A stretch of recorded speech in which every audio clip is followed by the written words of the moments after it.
উদ্দেশ্য আছে উনি বাংলাদেশের প্রত্যেকটা মানুষকে একত্রিত করার জন্য যাতে তিনি দল গঠন করেন, সেই দলের বিভিন্ন অঙ্গ এবং সহযোগী সংগঠন হিসেবে জাতীয়তাবাদী স্বেচ্ছাসেবক দল প্রতিষ্ঠা করেন।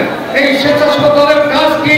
এই স্বেচ্ছাসেবক দল বাংলাদেশের প্রতিটি আনাচে কানাচে বিভিন্ন ধরনের মানুষের বিপদে আপদে পাশে দাঁড়াবে, বিভিন্ন ধরনের অন্যায় অবিচার তাদের পাশে দাঁড়াবে, দুঃখী মানুষের পাশে দাঁড়াবে, মানুষের বিভিন্ন ধরনের বিভিন্ন রোগে আক্রান্ত হলে তাদের পাশে দাঁড়াবে, তাদের বিপদে আপদে তাদের খোঁজ খবর নেবে, বিভিন্ন দুঃখ সুখে তাদের পাশে থাকবে।